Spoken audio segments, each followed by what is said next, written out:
So, welcome everyone tonight to this Publius Symposium. This has become an annual event at the law school. The Constitutional Law Center selects a book from the preceding year that we think raises important questions, roughly in the area of constitutional law, although that's rather loosely defined, not according to its original intent, but instead more of a, let's say, a living constitution approach to what that means. And tonight, and then we invite the author of the book to come and speak to us a bit about the book, and then invite several folks, usually from Stanford, to comment on the book. Tonight, it's my special privilege to welcome Professor Cass Sunstein to be our honoree for the Publius Symposium. And it's a special pleasure because of how long my association with Cass goes. He and I were baby law professors together at the University of Chicago, where we bonded, but also disagreed on many things, and we've kept in touch ever since.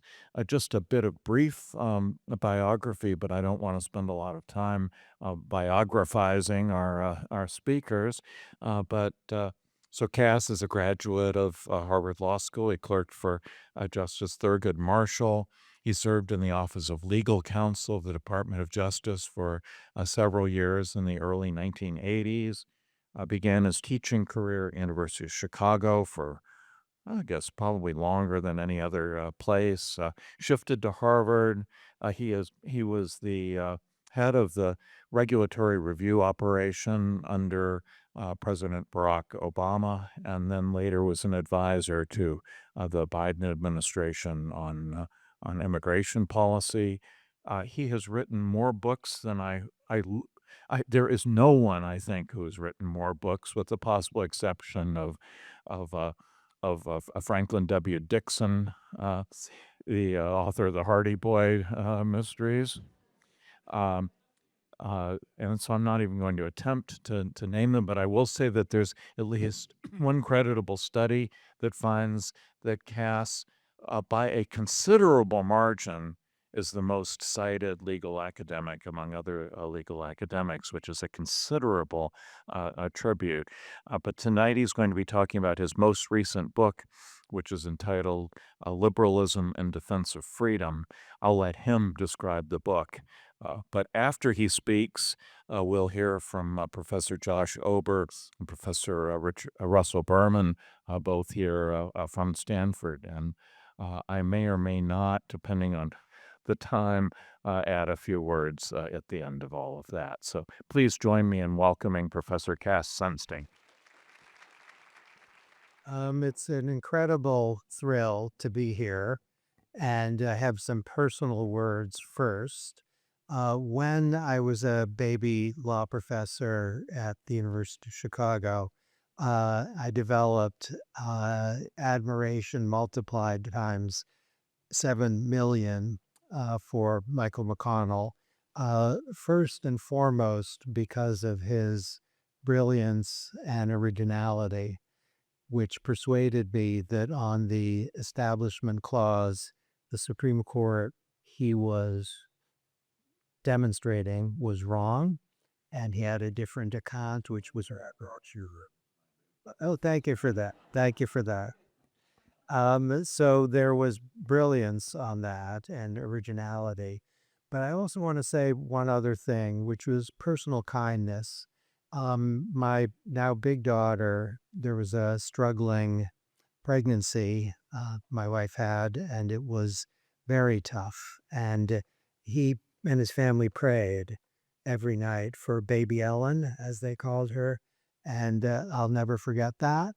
And that's emblematic of Michael McConnell, as well as an unforgettable life moment.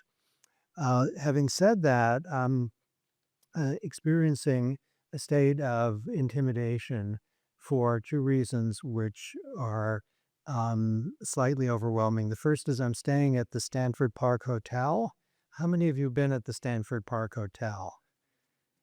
And you know that you go from one room and there's a Stanford grad who like won the Olympic gold medal yesterday, and then you go to another room and there's someone who was a Supreme Court justice, and then there's another Stanford grad, then there's another who's a Stanford grad who's a Supreme Court justice, and then there's another who discovered that the earth goes around the sun. And then there's another who sat underneath an apple tree and thought of gravity. And it's just a stream of things and people, and they all went to Stanford. And then there's John McEnroe, a huge picture. He's mad. Of course he's mad. He's John McEnroe. So that's noteworthy. The book I'm about to discuss got a review very recently. Now it's exciting to get a review. This review is called Listless Liberalism. So I'm coming to terms with listlessness gate, and there's a point to the objection from listlessness. And I'm going to try to meet it by redoing the book for you in a way that has 4 new chapters. The first is called Unhinged. Take that, reviewer. The second is called Origins. The third is called Manifesto. And the fourth is called Fire.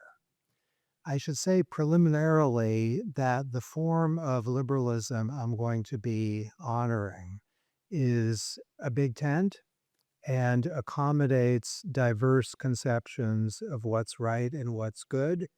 And the goal of Big Tent liberalism is to insist that human beings can agree on certain things from theoretically diverse foundations, and amidst uncertainty or tentativeness about the right foundations. And that is not an accidental happy fact. It's at the core of liberal commitments to pluralism. Unhinged, Chapter 1. We have a time machine. One of the pictures right near my room is the inventor of the time machine, who's a Stanford 28 graduate, and it hasn't gone to market yet, but there we are. Our time machine is taking us back to 1933, and in particular, March 27th, 1933, in which there's a headline in the paper of record back then, the New York Times, saying Hitler is supreme under Enabling Act. That's noteworthy. Under the headline, it says, Chancellor preeminent over cabinet is now practically the German government. Under that, this is very specific, all legislative powers have been transferred to regime free to refashion national life. That's a fact. Is there a theory that underlies the fact? There is indeed, and it comes from a person, Carl Schmitt, who's enjoying a moment, both on the left and the right, a German theorist who is being celebrated in Europe and in North America, who offered the theory. He urged the real Führer is always a judge. Out of Führerdom flows judgeship. One who wants to separate the two from each other or put them in opposition to each other would have the judge be either the leader of the opposition or the tool of the opposition, and is trying to unhinge the state with the help of the judiciary. Hashtag see what he did there. The notion of a judge being separated from the executive as an opposing party, the leader of the opposition or the tool of the opposition, that's not a powerful substantive move, but it is a powerful rhetorical move. Separation between leadership and judgeship creates a leader of the opposition, and that's what unhinges the state. Schmitt's target is simultaneously liberalism and the separation of powers, contending, he did, that it's characteristic of blindest about justice, of the liberal way of thinking about law, that it sought to make out of criminal law a great liberating charter, the Magna Carta of the criminal. So much for the liberal way of thinking about law. In Schmidt's view, the Führer's action in an act of murder is true judging. It is not subject to law, but is in itself the highest justice. This is a horror movie, but it's also real, and what was being said in the 1930s can be found in various forms today.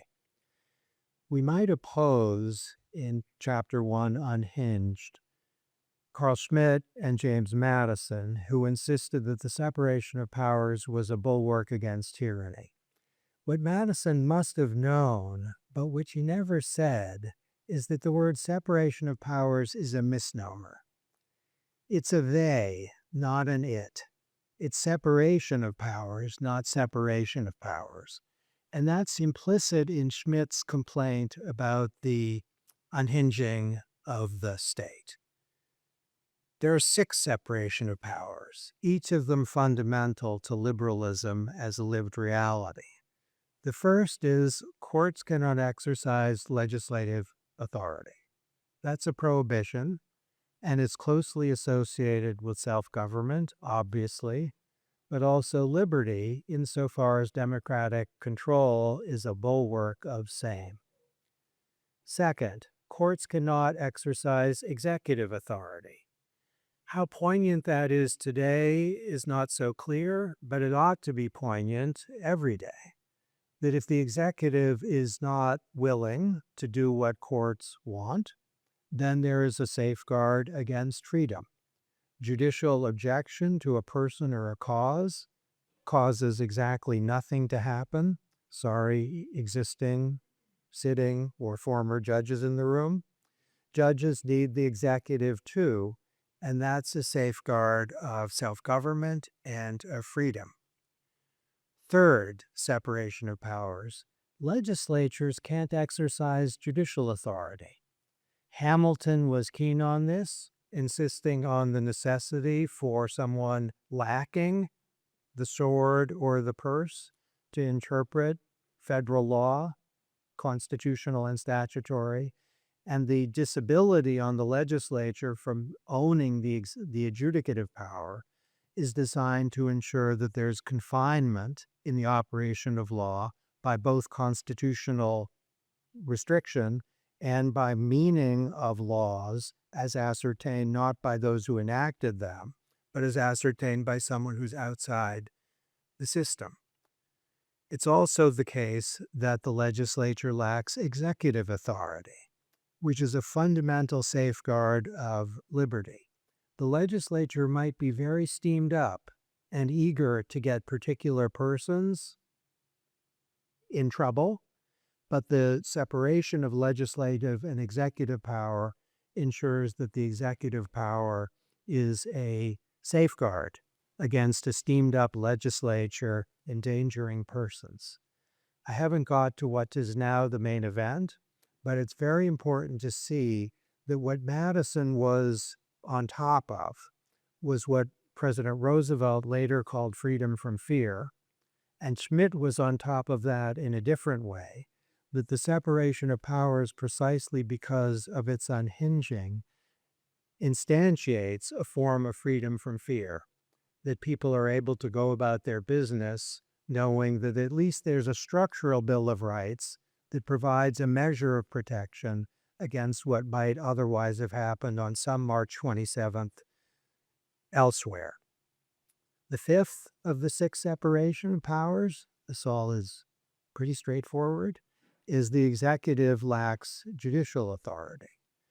And for those who think that these days are concerning days or that prior days were concerning days, the fact that the executive needs the judiciary as a green light giver is the constitutional embodiment of that great dictum from a recent Nobel Prize winner who's not on the walls at the Stanford Park Hotel because he didn't graduate from Stanford or indeed any college. And his great line, and yes, we're talking about Bob Dylan, is sometimes even the President of the United States must have to stand naked. And that's not a kind of gruesome picture of elderly male nudity. It's instead a conception of relative powerlessness on the part of the executive, granted by the denial of judicial authority to the executive, the denial that Carl Schmitt hated most.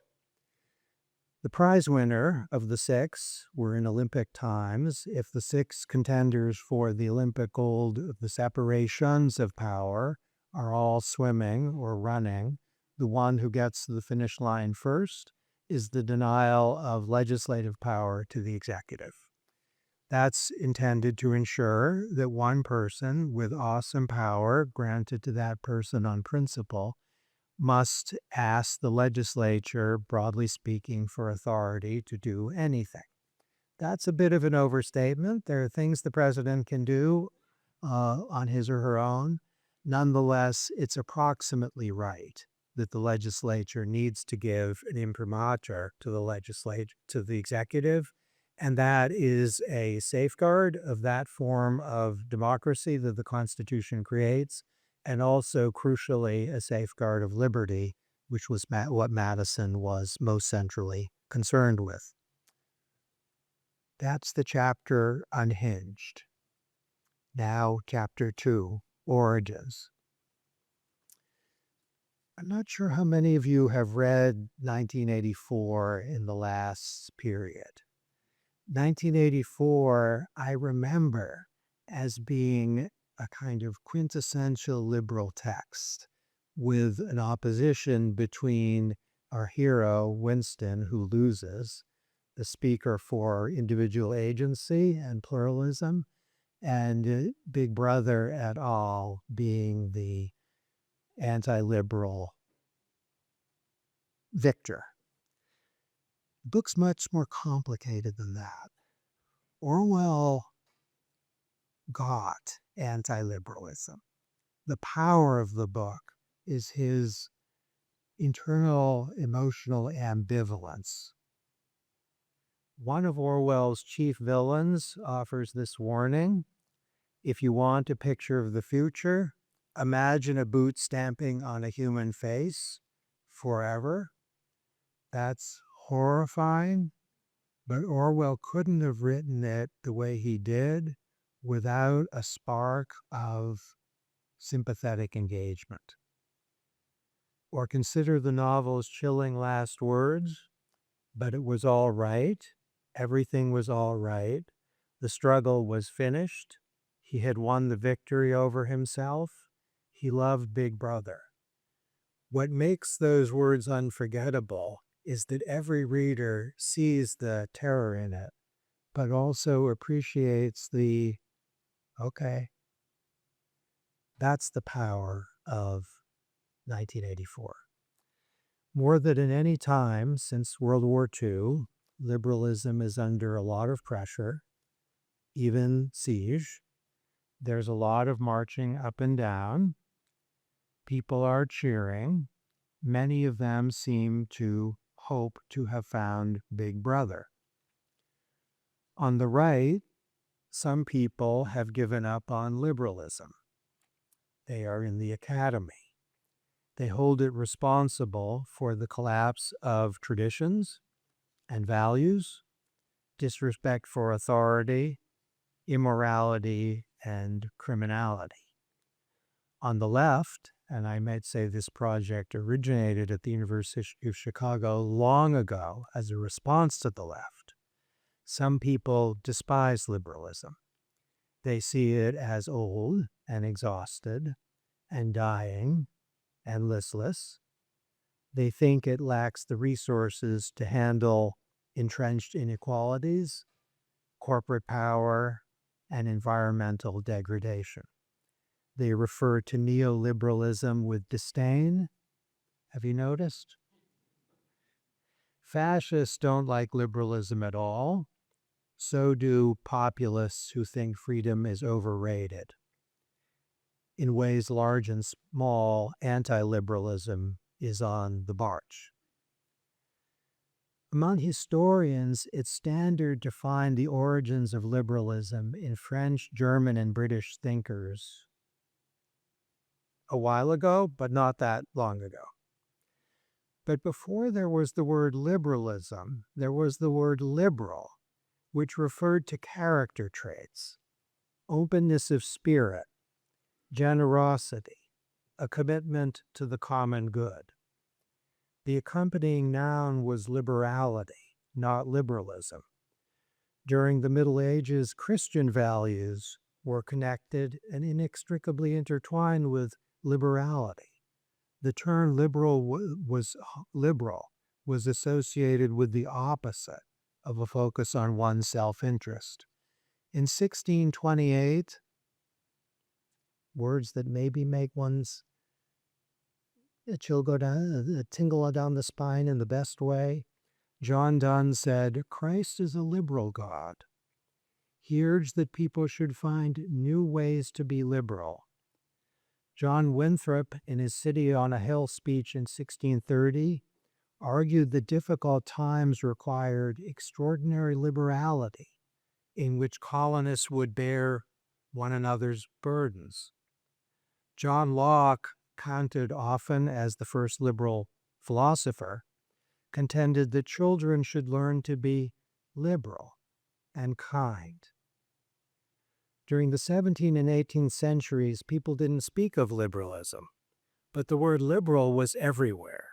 It meant open-minded, tolerant, free from bias, prejudice, or bigotry. Liberality became closely associated with the idea of religious toleration, a central concern in the late 18th century. In 1790, George Washington wrote, "As mankind becomes more liberal, they will be more apt to allow that all those who conduct themselves as worthy members of the community are equally entitled to the protection of civil government." That's an astounding sentence. He's offering an insistent signal of respect for pluralism and also associating more liberal with a conception of equal protection of the laws. That's right there in Washington's words. The idea of liberalism arose in France probably around 1811. It did that in the aftermath of the French Revolution, when some people tried to concretize the best understanding of what the French Revolution was about in a way that had a Burkean feature. It was drawing on traditions, not slapping them. Benjamin Constant did that with a book with a stunning title, Principles of Politics Applicable to All Governments. That's not humble. The book called for popular sovereignty and also for a set of freedoms: freedom of thought, freedom of the press, and freedom of religion. Constant insisted on the importance of separation of church and state. 7 years later, a Prussian philosopher published a book called Historical Depiction of Liberalism. It was young. This was an attempt at a history of liberalism. Since that time, we've seen a ton of twists and turns. There's free market liberalism a la Hayek. There's New Deal liberalism a la Roosevelt. There's libertarian liberalism a la Robert Nozick. There's redistributive liberalism a la John Rawls. Liberalism is a big tent, but it's also a fighting faith. Next chapter, a manifesto. And this is going to be in numbered paragraphs. I might lose track. You can fill in the gap or think in your mind he's lost track and maybe smile fondly rather than pityingly. Liberals have a holy trinity: freedom, pluralism, and the rule of law. That's the first central commitment of liberal thinkers of all kinds. They may understand freedom, pluralism, and rule of law in different ways, but those stand at the heart of liberal commitments. 2. Liberal authoritarianism is an oxymoron. Because liberals believe in freedom and pluralism, they reject authoritarianism in all its forms. Contrary to what's urged in Hungary, illiberal democracy is illiberal and ought to be opposed for that reason. 3. Liberals know that reasonable people differ on many things, including the nature of the good life and which God to worship, if any. They seek to make space for those disagreements. 4. Liberals cherish and do not just acknowledge pluralism. They want to allow people to learn from each other and from experiments in living. I was in China a few decades ago, and my right shoe broke down. That's a problem, and it needed to be fixed. I asked my host, how do I get it to be fixed? And there was a guy on the corner, a Chinese guy, who had a tiny, tiny business of fixing shoes. And he fixed my shoe. He also had a little in English. And he discussed how there was some opportunity modest in China for people to start their little businesses. He was experimenting. And if you had seen the pride and joy on his face as he discussed his experiment and how it was going, you would see something that John Stuart Mill captured by cherishing experiments in living. Liberals want people who disagree with each other to find a way not only to live together, but to smile or at least to nod respectfully at their differences. 5. The liberal emphasis on pluralism is part and parcel to the liberal commitment to freedom from fear. Liberals know that those who reject pluralism render people unfree and insecure, and sometimes imprison or kill them. 6. There are a lot of people in Europe, North America, and elsewhere who consider themselves leftists who may or may not qualify as liberal. There are people in North America, Europe, and elsewhere who see themselves as right of center. They may or may not embrace liberal commitments. You can at once be a liberal, as understood here, and right of center. You can be a leftist and illiberal. There are illiberal conservatives and illiberal leftists.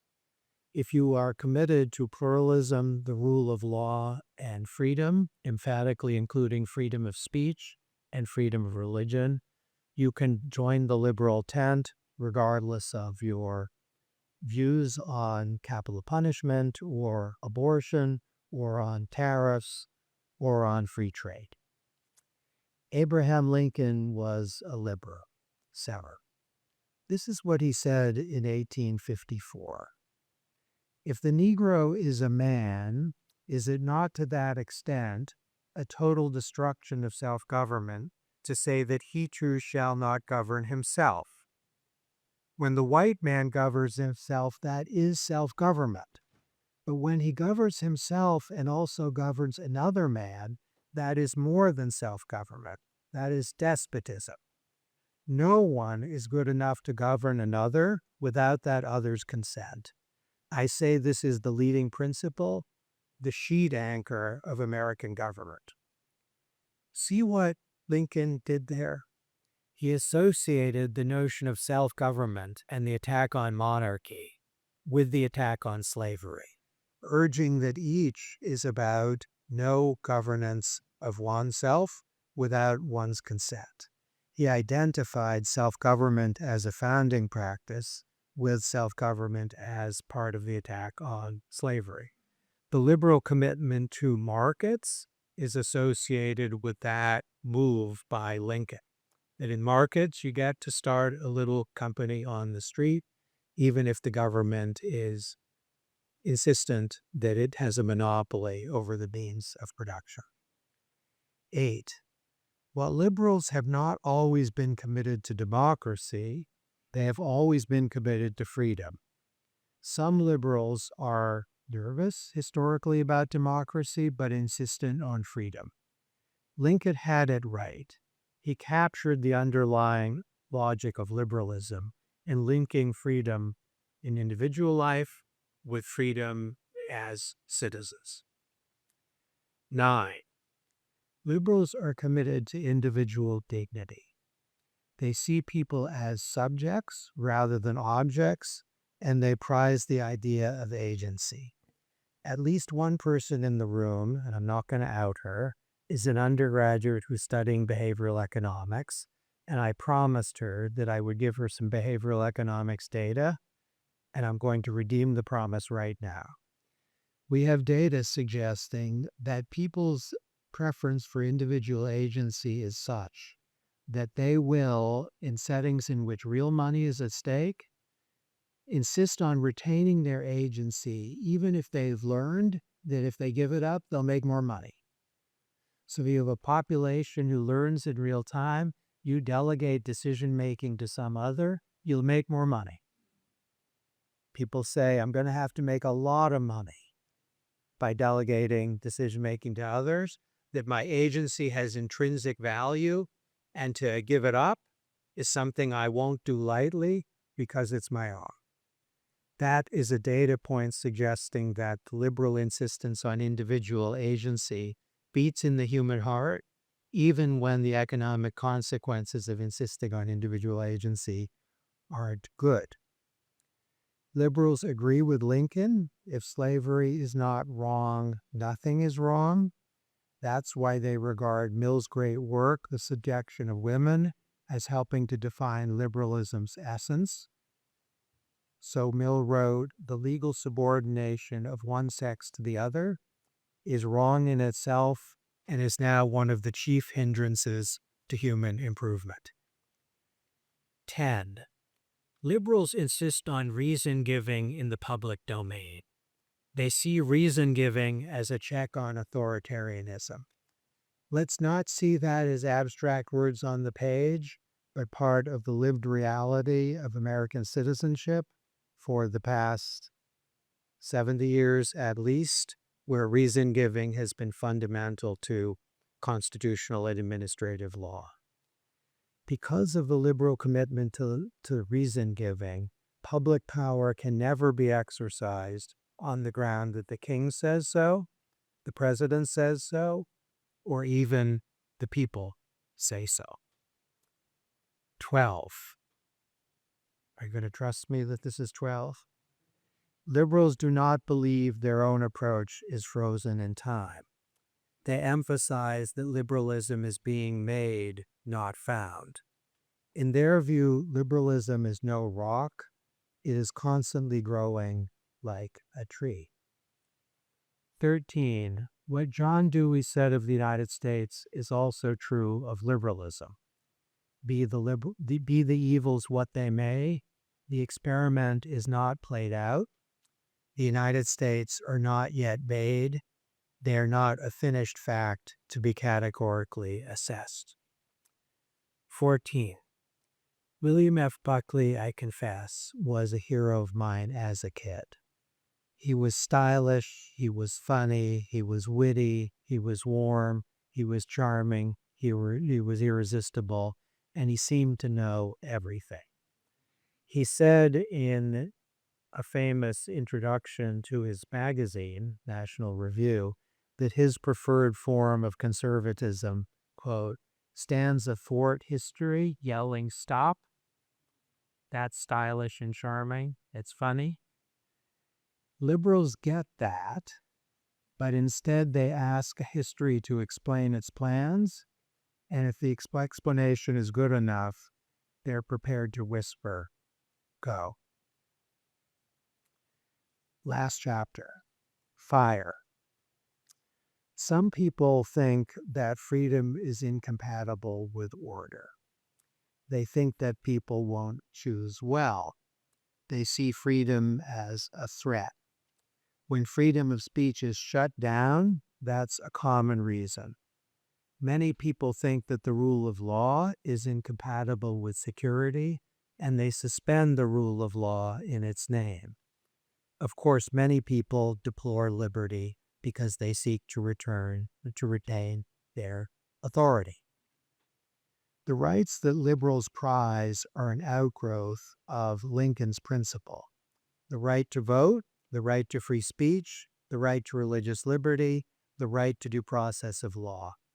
The right to private property, think of my shoemaker who had some, is itself associated with Lincoln's sheet anchor.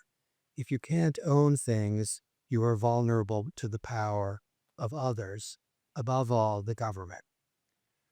Early on, liberalism was full of fire. You can't read Mill's On Liberty without feeling that fire.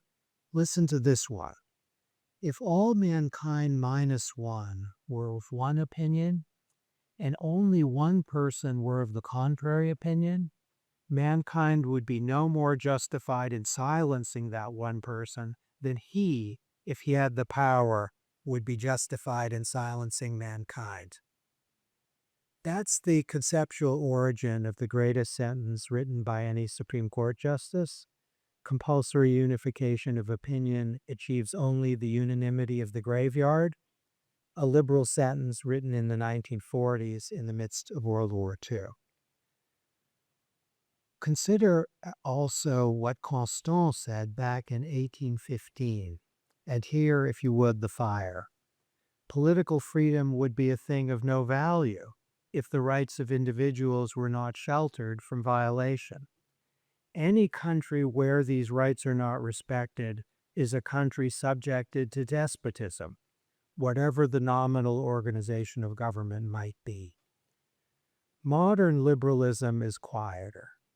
John Rawls' theory of justice has a gentle final line: fire free.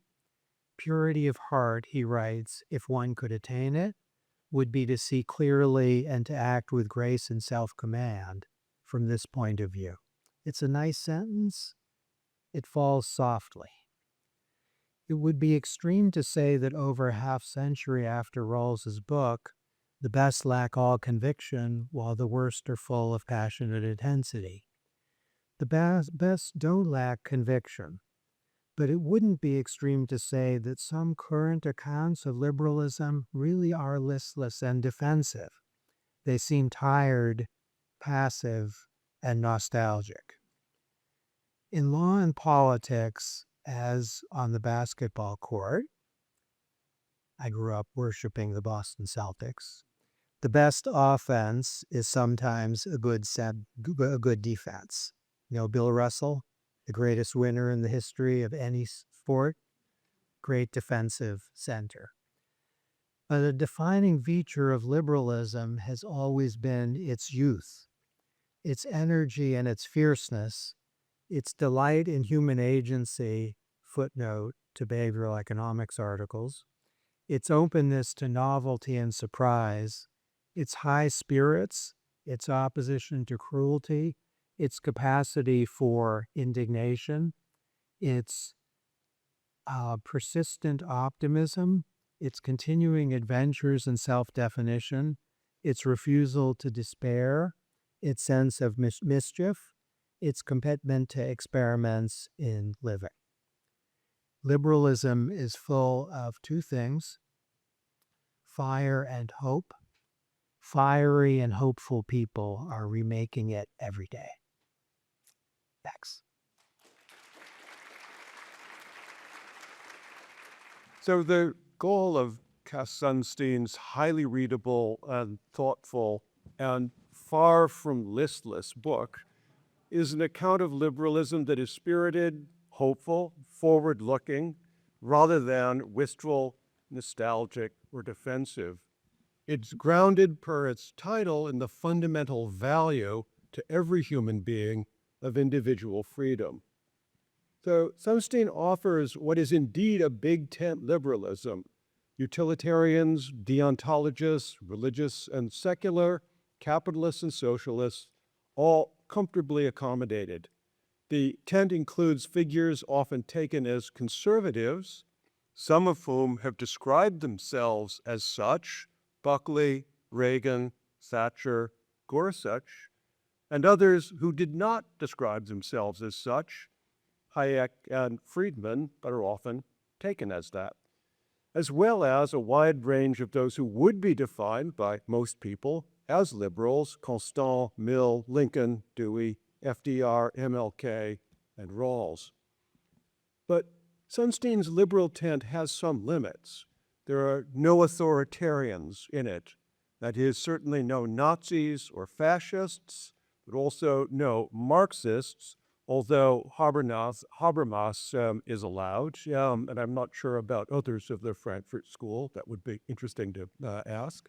Special targets of the book are illiberals, anti-liberals, and post-liberals, both on the left and the right. The post-liberals, at least, are imagined as potentially persuadable.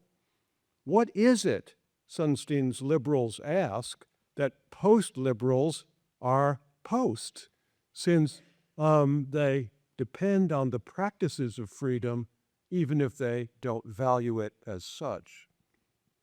Among the heroes of the book are J.S. Mill, fiery, and his collaborator and later wife, Harriet Taylor, per Friedrich Hayek's surprising passion project on their correspondence. One of the treats of the book is sort of getting to visit Hayek on Mill and Harriet Taylor. But especially important is Mill's celebration of experiments in living. This slogan and Mill's elucidation of it gives Sunstein traction on two issues. The first is the value of pluralism, with its attendant commitment to toleration of experimentation itself and toleration of those who undertake bold experiments. And next is the possibility of progress. Progress is possible both because the results of successful experiments can be emulated and because Sunstein's sort of liberals are eager to learn from other people, indeed even non-liberals. Sunstein's liberals are strikingly friendly and outgoing as a lot. It's not, I think, coincidental that the first chapter's 85 theses, of which we got 15, the ultimate one, and it was the final one this evening, concerns historical progress. Against Buckley's famous dictum that the conservative stands athwart history, yelling "stop," Sunstein suggests, as he noted, that liberals ask history to explain its plans, and if the explanation is good enough, they are prepared to whisper, "Go." So my first question is, why did Buckley, and why does Sunstein, accept Marx's Hegelian notion of history as going someplace, perhaps according to an explicable and desirable plan? And if it is not going someplace in particular, would liberals have anything to say? And if so, what would that be? Sunstein is concerned throughout the book with the relationship between freedom and social order. He makes exactly the right point, also central, for example, to Thomas Hobbes, but too easily forgotten, that without security, that is freedom from fear, and welfare, that is freedom from want, neither individual freedom to do what I please in recognition of others' rights, nor alternatively political freedom, speech, assembly, self-government, is practicable. So the question then is, what kind of order? With FDR, again, ditto Hobbes, Sunstein is in favor of a strong central government, one that is capable of securing the right kind of order. And for Sunstein, this is ideally done through an extension, indeed the universalization of Roosevelt's second Bill of Rights. Of course, that conception of order requires a lot of regulation, established and operationalized by a large expert administration, and an administration that is not partisan or the creature of any political party. And, as is worked out in Sunstein's earlier work, it allows for nudges, that is, the practice, as he calls in some of that earlier work, libertarian paternalism. Now, this, of course, raises a question. just how firm can those nudges be before they become illiberally coercive? For example, could a liberal government legitimately nudge citizens to take religion, if not any particular religion, more seriously, or to move their kids out of public schools into experimental charter schools, or to marry at an earlier age, and so on?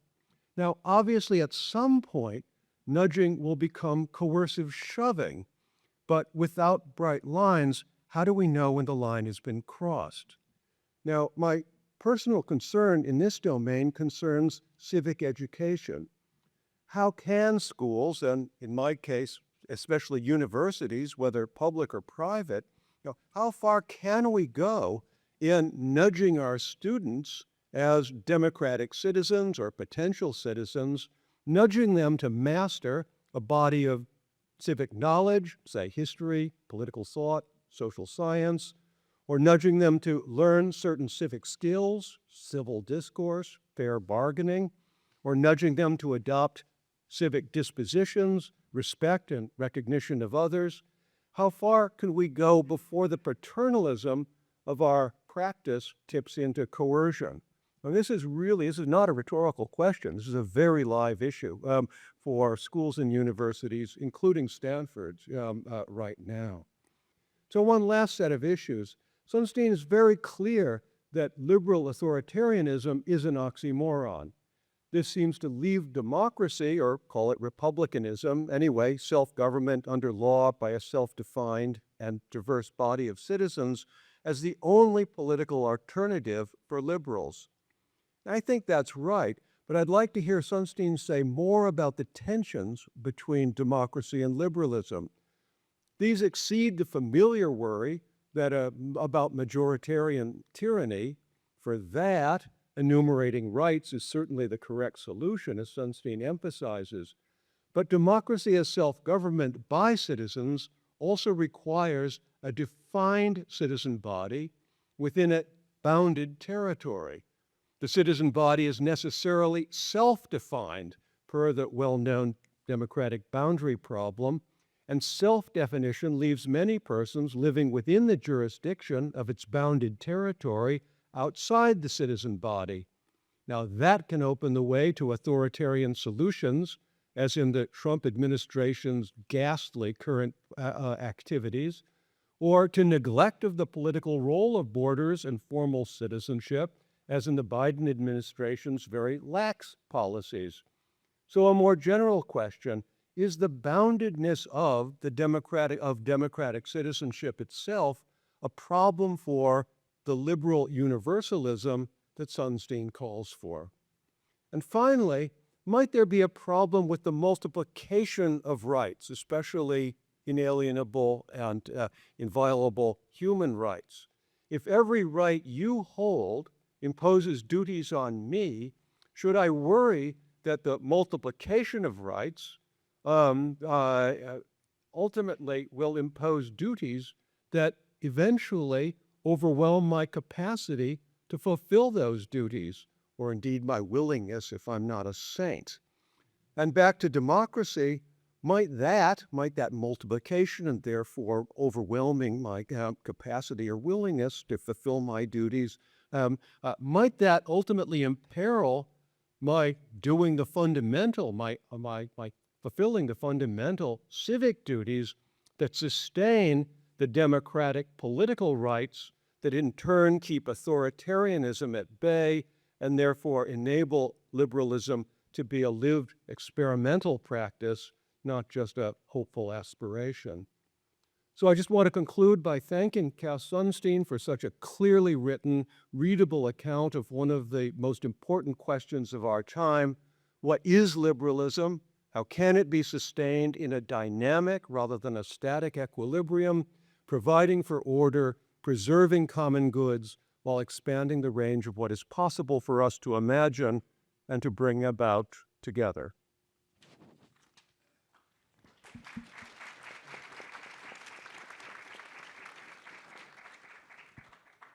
I'll join Josh in thanking Professor Sunstein for this wonderful book. It's a delight to read, shows broad erudition, offers a panegyric of the indisputable desiderata of liberalism. But listening to you today, I realized that I guess I want to push back. It's not only liberals who can smile. I think that was one of your characteristics. Nor is it only liberals who can recognize the virtue of civility and disagreement. I think there's a slippage in your book between the broad conceptual history of the term liberal, the Begriffsgeschichte, and on the other hand, the indisputable association of the term liberal today with a certain field within the political spectrum. An anecdote, my late colleague in comparative literature, Richard Rorty, in a department discussion about the role of the university and the purpose of intellectuals, was quite clear when he said that the purpose of intellectuals was to take students from conservative religious backgrounds and turn them into modern liberals, secular liberals. Is a slight authoritarianism, built into that I think is not foreign to liberalism as we know it. So with all the praise that I would like to heap on the book, let me make a few points here. I think you cast a very wide net, of a range of intellectual historical figures, therefore a delight to read, but I think it may be too wide. Is there really a common denominator, a convincing, a compelling common denominator among the various figures that you present? You talk about Kantian liberals, and you talk about utilitarian liberals, and if we're going to put them all in the same bag, maybe we needed more definitional clarity. Are we all liberals now? Is there anybody outside of the liberal field except for, as Josh noted, Hitler, Stalin, Schmidt, and Marx? Is everybody else liberal? Buckley? Is everyone from Cruz to Sanders liberal? In which case, we're using the term liberal in a way that's at odds with its significance in contemporary political debates. At times, your notion of liberal is anyone who is not totalitarian. This means that people we would call conservative or socialist or populist today also fit into your liberal category. One of your crown witnesses for liberalism is Abraham Lincoln, that wonderful quote from, I believe, 1854. Another is FDR.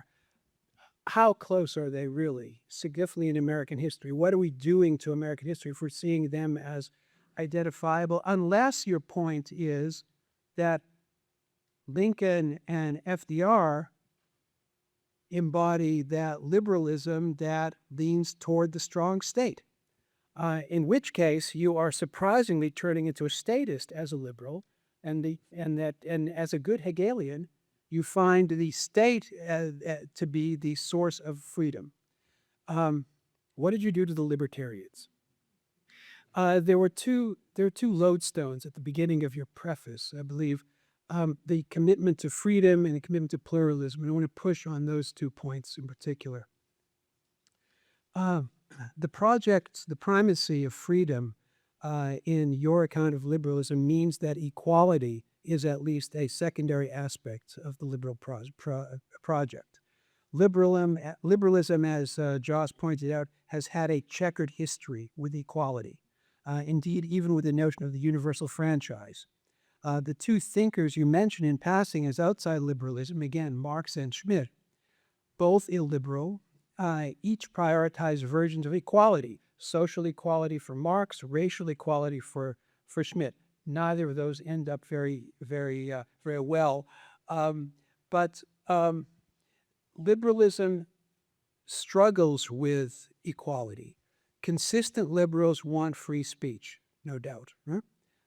Egalitarian radicals want to suppress harmful language. That's a dividing line that marks Western politics since 1793 or 1848 until today in this very school. Where is equality in your liberalism? Why did you write a defense of freedom and not a defense of equality? That's conscious choice on your part. I think part of your answer would be in the opportunity chapter, where you give that fascinating story of Connie Converse, one of the delights of the book. Thank you for that. But I think that it means that you want to find a system that finds the lost Einsteins, that's the term you use, the truly gifted. So where are you, just in terms of policy, in terms of educational policy, on meritocratic testing, on meritocratic admission to institutions of higher education? How many Connie Converses have been excluded here? What about gifted and talented tracks in secondary education? Another hot button issue. Now, the second reference point you note as a core to liberalism is pluralism. The suggestion is that the state should retain a neutrality toward competing worldviews, especially traditions and religion, First Amendment. But this mandated values neutrality, I believe, tends to expand out of the governmental space. It's not just a restriction on Congress, and ends up shaping liberal culture more generally, particularly in the university. Hence, a resistance to endorsing any specific cultural tradition, including the tradition that led to the university and its liberalism. Ironically, though, in your own discussion, you present what is nearly exclusively an Anglo-American material. So is the liberalism that is at stake in your account, and that presents itself sometimes as an expression of a universal rationality, not in fact just one particular tradition? This is the tradition of Northwestern Europe, Western culture. And if it is that particular tradition, should we owe more to it should we owe more allegiance to it than, listless neutrality? Can liberals champion their own liberal tradition in a pluralistic world against alternative traditions? Thank you.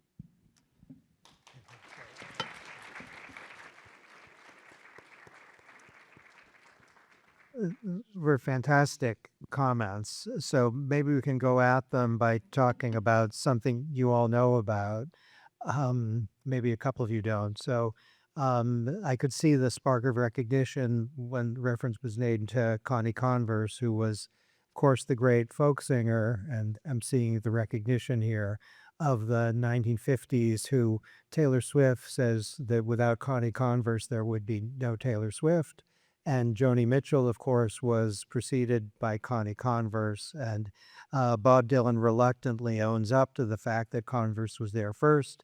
And the Beatles, they lionize her, and she's a hero, this first singer-songwriter. You're looking puzzled because I've mostly been lying. Connie Converse was a real person. She was a brilliant singer-songwriter.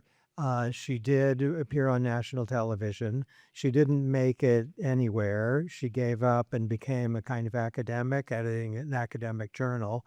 And she disappeared at the age of 50. No one knows what happened to her. She was revived quite recently because she was heard on the radio by probably a Stanford student who was about 18 years old, and thought, who is this person? She's incredible. And he inaugurated a Connie Converse revival, and she's now becoming something like what she would have become if I hadn't been lying, if I'd been telling you the truth. She's becoming a hero of the early days. And that tells you something. So this is a partial answer to the equality question. Liberals think that the actual tale of Connie Converse is a violation of liberal principles, that either because she was female or because she didn't have an economic opportunity, she didn't benefit from a great liberal principle, which is careers open to talents. And that's an idea that liberals prize, and it's associated with liberty. It's also as a conception of equality. Now, liberals have, people who count as liberal, and this is response to Professor Berman, have very diverse conceptions of equality, and that's okay. So there are liberals who are libertarian, who believe in certain forms of liberty, including career and equality. careers open to talent, no caste hierarchies. But if some people end up super rich and other people don't, that doesn't violate liberal principles according to libertarians.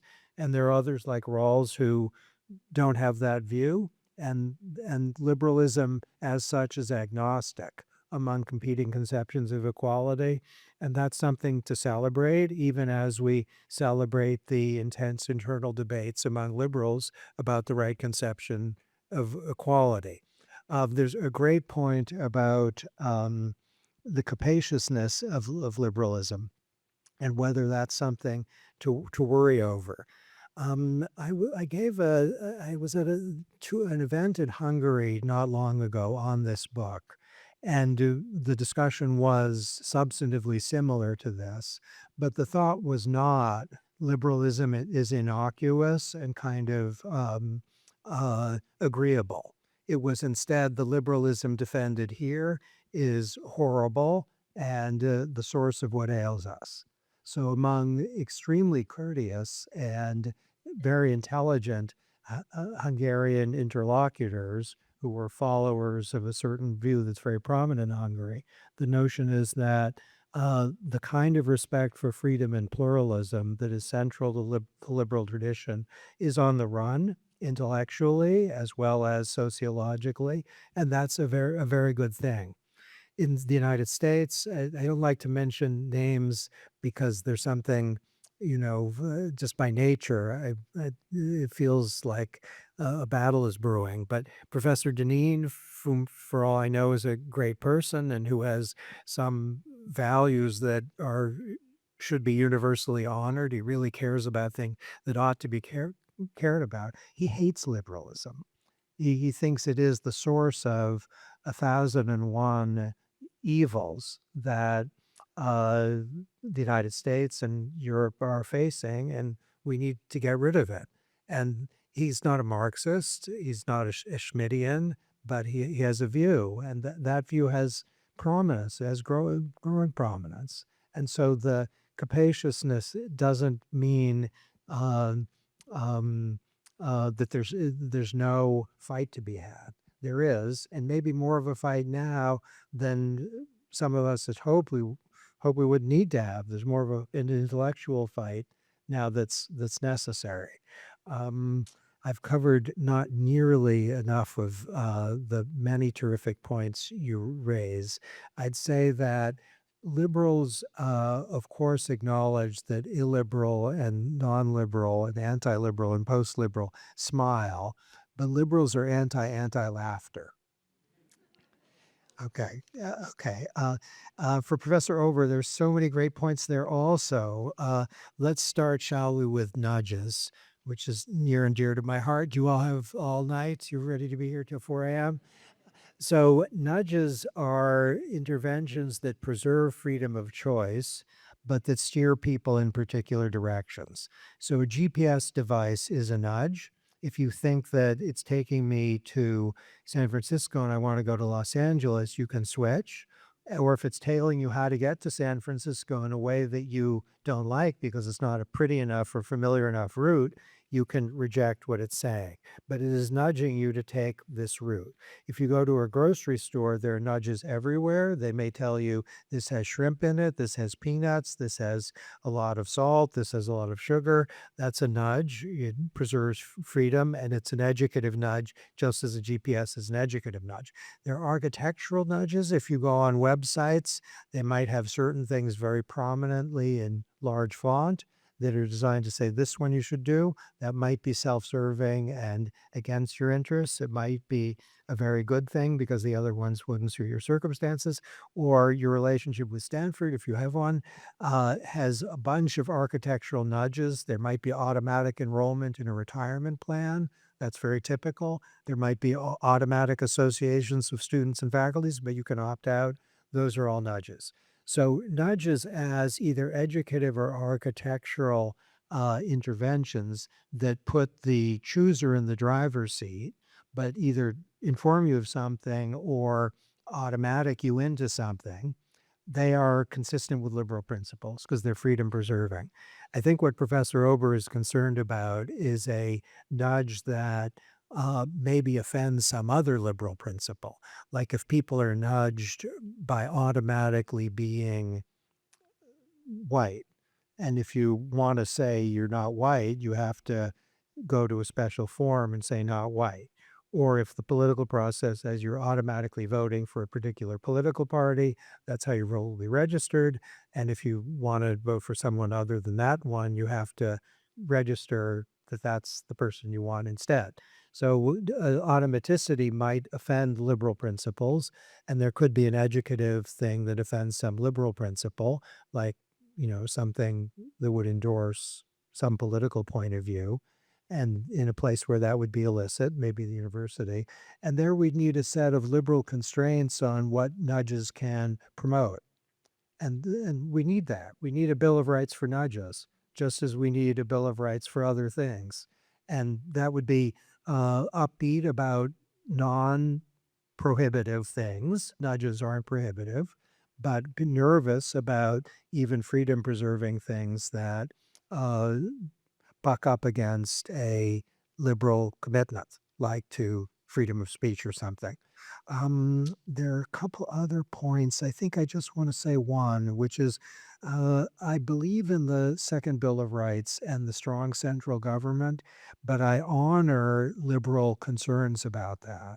So the idea that there should be a right to education, a right to freedom from monopolies, a right to freedom from desperate conditions of the sort Roosevelt thought Montesquieu was for that. That's a component of the liberal tradition. It's my favorite.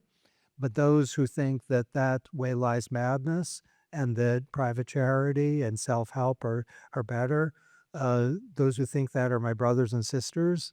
And under the big tent, we will uh, look at each other a little bit askance, but also with fondness and recognition. Thank you. And we're going to turn to the audience for questions here in just a moment, but I'm going to try to prime the pump by throwing out one question to Cass. I too love the book. The thing I probably love the most about it is that is the timeliness, because I think Cass and I we're about the same age. Most of our time together and participation in public life has been a time when there's been a struggle between what I would call left liberals and right liberals, where left liberals are focusing much more on egalitarianism, loving of social change, maybe not so keen on traditional values. Where right liberals, focus more on the market, more on equality of opportunity and merit, and are rather fond of traditional values on the whole. That's been the struggle, and I think that's been it's those debates have seemed extremely important. But today, those struggles, as I think this book exemplifies, pale in significance to the struggles between liberals, whether left liberals or right liberals, against those who are not who don't value liberal values at all.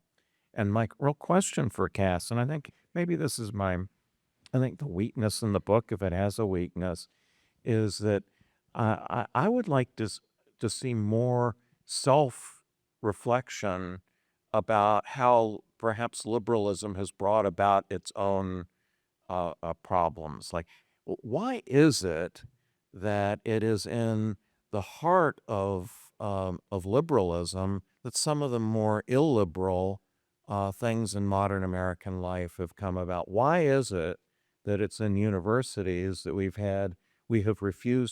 started not hiring people onto faculties unless they sign on to a diversity statement, which is basically a loyalty oath to a particular ideology? Why is it that students coming out of universities express the highest levels of intolerance toward a thought and speech that they don't agree with? I could go on, but I don't. And I assume there must be explanations for why the most liberal institutions turn out to be the seedbeds of the post-liberal and anti-liberal results that you, I think, quite rightly warn us against.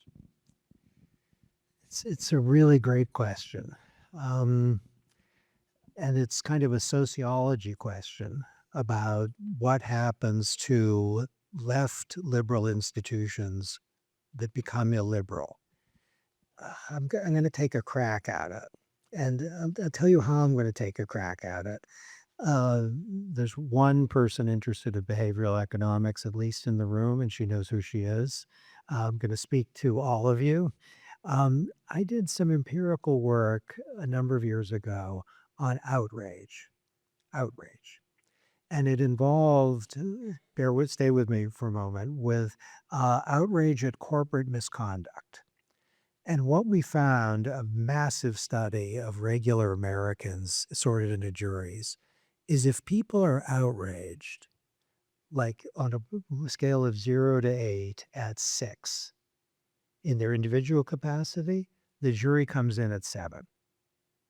There's a severity shift. A group of people who are kind of outraged come in really outraged. Now, why is that?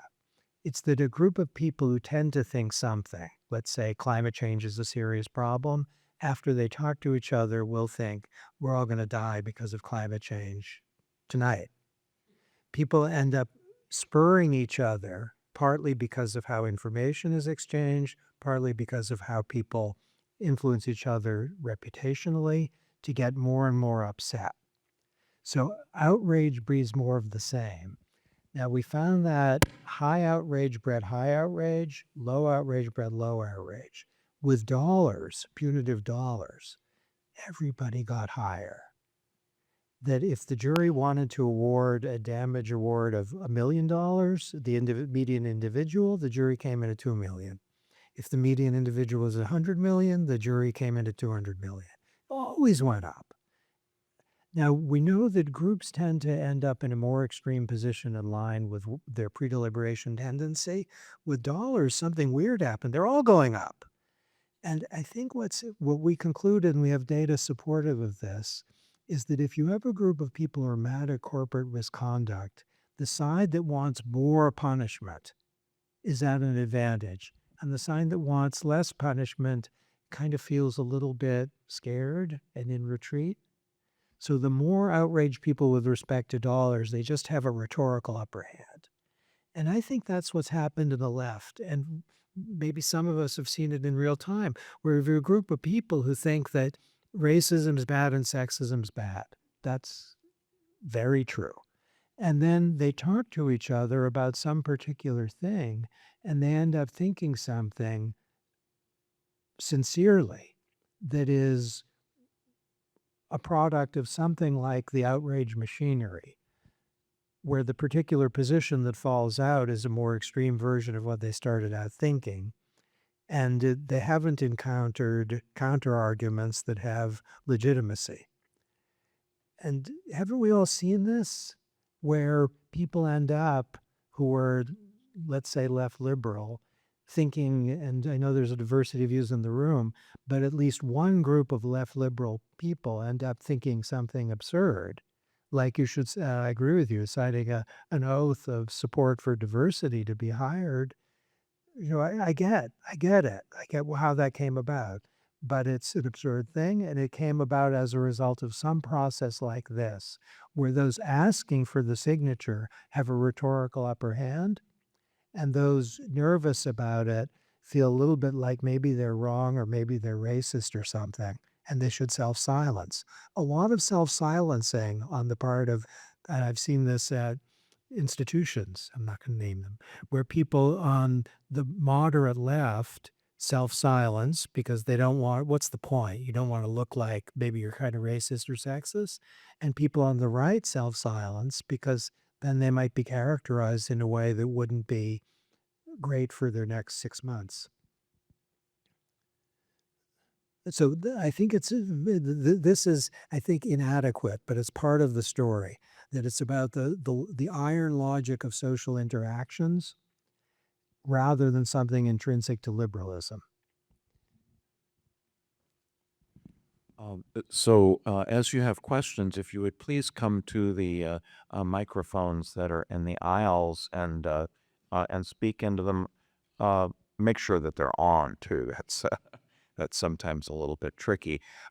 Just my quick reaction to what Cass just said, though. I think your further research, and I've read a lot that you've written upon this, is that even a little bit of heterogeneity tends to break the cycle. That it doesn't actually take 50% to break it, but a certain and this leads me to think that maybe one of the crusades that liberals should be on within the university is to hire more conservatives. I must say, I think what you just said is completely right, that there are some universities where some fields have only people on the left, and that's terrible for them. I mean, first and foremost, it's terrible for students, but for the people on the left, it's terrible. So Mill said something like, he who knows only his side knows basically nothing. Hi, thank you, professors, for all of you, for the wonderful talk today. And from my perspective, I think we talk about two levels liberalism today. The first is a civic virtual level liberalism. We talk about liberal citizens should be kind and open to differences. We also talk about institutional level liberalism. We talk about democracy, rule of law, separation of power, due process, this kind of things. And I want to ask you a question about the geopolitical level of liberalism. So from my perspective, I think the liberalism in geopolitical level is used as an ideological weapon to distinguish friends and enemies. The Trump administration always say the liberal countries should be cooperate together to resist the authoritarian countries, and we should export the liberalism as ultimate goodness to these countries and save the people living in these countries. I grew up in an authoritarian country, and I support the liberalism. So for me, I think it's okay. But I know, for a lot of people living in authoritarian countries, they will regard this as a hegemonism. And from my perspective, I also think it's kind of contradict with the pluralism principle of the liberalism. So I have two questions. The first one is, what's your opinion about the liberalism is being used as an ideological weapon domestically and on a geopolitical level? And secondly, do you think the liberalism should tolerate some non-liberal political orders? Thank you. Thank you. Okay, great. Let's suppose there's a planet, Mars, where there are 4 countries. Let's say 2 of them are liberal. This is going to have a point. One is extremely powerful and one is moderately powerful. And then there are 2 other countries which have the same power, and the first 2 are liberal and the second 2 aren't liberal. Now, it might be that on Mars, all 4 countries have to get along, and for the liberal countries to use their liberalism as a hegemonic term or something is in no one's interest. So there's a question of what the liberal countries ought to do to ensure that things are okay on Mars. And then there's the question what the liberal countries ought to do to help the people in the 2 countries. What form the liberalism takes is a critical question. If people are being tortured and imprisoned for no reason or being shot, then there's an imperative. But how one responds to the imperative is not a straightforward question. It might be that there are strong responses that result in lots and lots of people getting healed, including the people in liberal countries. Is this clear that the word hegemonic is rarely used as a statement of praise? So one wouldn't say that on Mars, the liberal country, hooray, it should be hegemonic. But we might say that it rightly deploys, let's say, principles of the rule of law as argumentative measures designed to persuade, but it shouldn't be bombing the Martian illiberal countries, and it shouldn't be humiliating them, because humiliating people's terrible, and it's also counterproductive. So this might be a little abstract.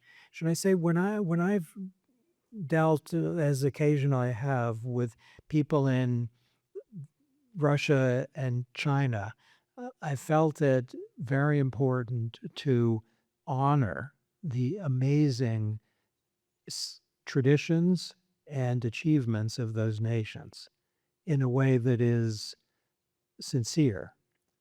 So what the Soviet Union did in World War II, the heroism and sacrifice, that's, the world, to say the world benefited from that is an understatement. And people in Russia are rightly, insistent that that be recognized. And what the Chinese, the United States and China have some challenges together, but what the nation of China has done, and has any country in the history of the world had the economic advances of China in the past decades? And those aren't abstractions. Those are things that lift people out of terribleness to opportunity and decent lives. So, that's a direction that allows for maybe humble, and what we all have a lot to learn from each other. So I was in a non-democratic country not long ago, and it was very formal. It was formal engagement. And then at lunch they got informal, and they said, democracy can't work. And they said, you can't plan. This was a country that's doing well in multiple ways. They say, it's not going to work for you, because it's going to be Obama and then Biden and Trump and then Biden and then Trump. It's just jumping all over the place. We don't have that. And I gave some responses, and I learned a lot from them. Well, they knew a ton of things I didn't. Just thank you, everybody, for a lovely event, and I look forward to reading the book. I haven't read it yet. Insofar as it's a makeover for liberalism and meeting this sort of disdainful use of neoliberal, that term neoliberal, I want to sort of tie together what Professor McConnell was asking and the sort of question about civic education, because how do liberals create more liberals if we exist in an economic and social environment, a geopolitical environment where outrage does sell and does win and has arguably more power than it's historically had? That's an empirical question I'm not willing to answer. But is it with a pat on the back and a friendly smile that liberals create more liberals?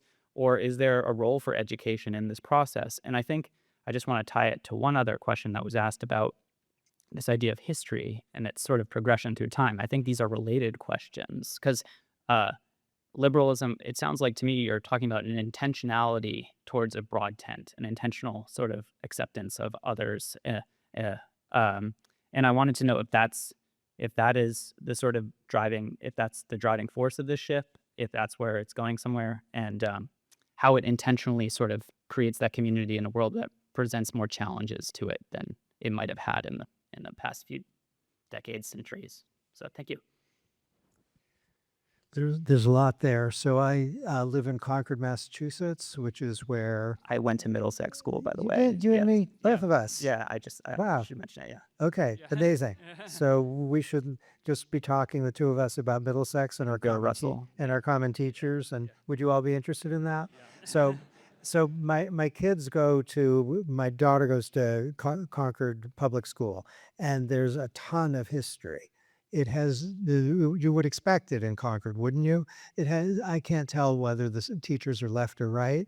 They're teaching about American history, and they're teaching about the Constitution and separation of powers. And they're making, even to say they're making all citizens sounds a little grating in my ear. Maybe it's because I think it sounds liberal, sounds left. They're making people who are honoring American traditions that are instantiated in the Declaration of Independence and in the Articles of Confederation, the Constitution. They teach all that stuff. And that marks the kids. That's a good thing to do. Nice one. So your comment about diversity statements, which I generally agree with, made me think of the Overton window, which is there are things that are out of bounds. So for example, my guess, if I had to forecast the number of professors at Stanford that believe in the flat earth theory or Holocaust denial, is pretty low. Does it make sense in liberalism to have an Overton window where there are things that are out of bounds? Okay. Well, under my lawyer's instincts are kicking in here. So if you say, buy my book, you'll never lose your hair, that's just both self-evidently, it's unlikely, and also fraud. If I said, if you don't buy my book, I'm going to burn down a building in circumstances in which there's a clear and present danger that's not protective. So I'd want to build up from what I think is a very well thought through tradition of freedom of speech. That's not adequate for you. If someone says the Holocaust didn't happen or the earth is flat, that's okay. Liberals say, bring it on. Let's talk about that. So things that are super wrong or super offensive are generally and genuinely permissible even on campus. So if people say things that many would find offensive, and I'm reluctant to say some of those things for obvious reasons, think of something really bad by your lights. If someone says that at Stanford, that's okay. But it would be okay to deny a professorship to somebody who advocates flat earth? Oh, not because their viewpoint is wrong, but because the factual predicate is so weak. So if you say, I'm not going to hire a physicist who thinks that, and then fill in the blank, it's not because you disagree with their point of view, it's just incompetent. Liberalism opposes incompetence. Well, it would be viewpoint neutral. If you have an English professor who says the real meaning of Hamlet is that the Soviet revolution was good and hasn't really been completed, that's not competent. So it seems to me that one of the cardinal aspects of liberalism is a willingness to live in society with disagreement. And that would preclude, for example, refusing to accept the outcome of an election. You have to live with that disagreement that the voters have spoken a different way. But I want to zero in on a couple of things about agreement and disagreement in society and tie together some of the comments at the end with one of your points, because I think there's a contradiction. You said that studies have shown that there's a preference for individual agency and that people would like to keep their agency even if it means losing more money. Well, let's talk about that, because I think that we see today in society an absolute subordination of individual agency to the power of the network. I think that we see in the Epstein network many, many people, many honored professors, brilliant minds, subordinated their own academic interests in favor of getting a lot of money for their program. And universities chasing money from donors are distorting what the universities would wish to do, but for the money that's going to name a building or name a program. And this ties together, I think, the fact that I've spoken to a bunch of students on their college choices, and they don't say, I'm going to get the best education. They say, I'm going to make the best network by going to this college. And I'm going to do a startup. And that's why I want to go there, which is So let's just put a question mark at the end of that. I will. No, so the question is, isn't there a real problem that we have created groups in our society with shibboleths or performative obligations? And on the right side, it's wearing your lapel pin with a flag or something like that. Is it really true that we have a preference for individual agency when the shibboleths dominate our society so heavily? What I'm thinking as you talk about networks, and since I'm staying at the Stanford Park Hotel, I'm thinking I really need to go to Stanford, but I'm not sure my SATs are good enough. So, Michael, will you write me a recommendation? Or maybe I have some outside That's a lovely note upon which to end this event. There's several. We are going over time now, but I'd like to have a few more questions, but maybe quick ones. Oh, yeah, I can start. I'm Catherine. I'm a student at Harvard Extension School. I primarily study genocide. So, what struck me about liberalism is the idea that you are imparting these the freedom. So the idea of freedom and these nudges that exist. So I guess I was wondering. It seems that it works very well internally, but it starts to break down externally. So at what point does this awareness of others and awareness of other people's thoughts end versus like at what point does this does a difference of opinion then expend sorry, I'm not speaking clearly. At what point does it drive a need to act? So when you're looking at liberalism and the way that it's used in other countries in the world, and when atrocities start to occur, at what point is it a nudge versus at what point does it become a coercive push, as some of the other professors do? I should It's say very that poorly phrased. no, it's beautifully phrased. So, and I completely get it. So, we have a division of labor in my family. So, my wife, Ambassador Samantha Power, literally wrote the book on genocide. So, I defer to her on all these matters.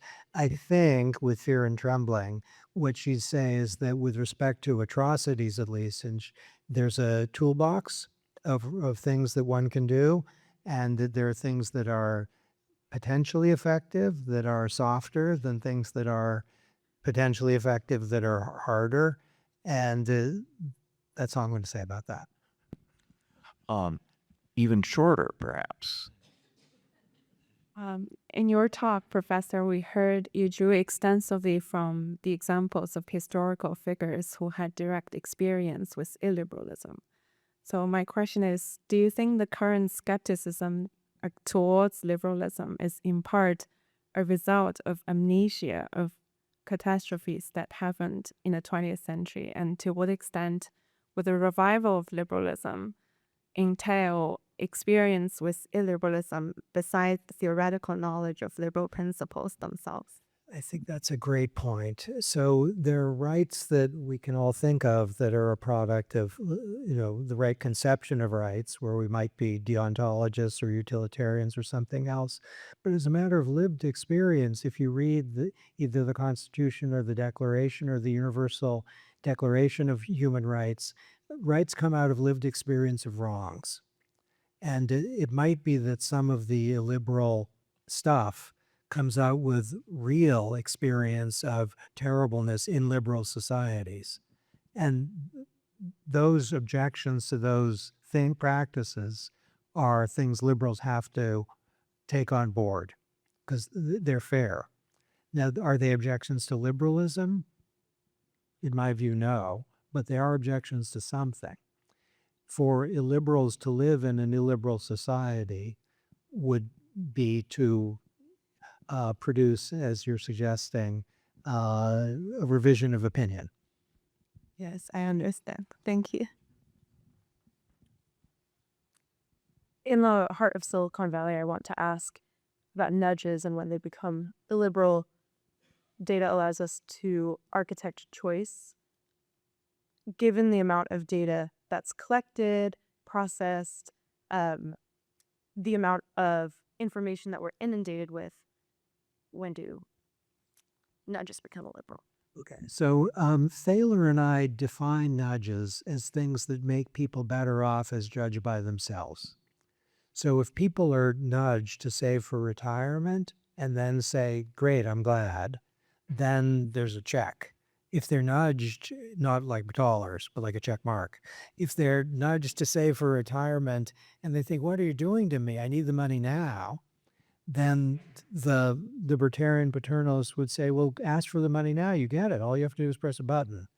But if that's not there, then there's a problem. So we'd want to know, are the people being nudged favorably disposed to the thing? If not, there's a problem. It might be okay if they aren't favorably disposed, but they can exit like that.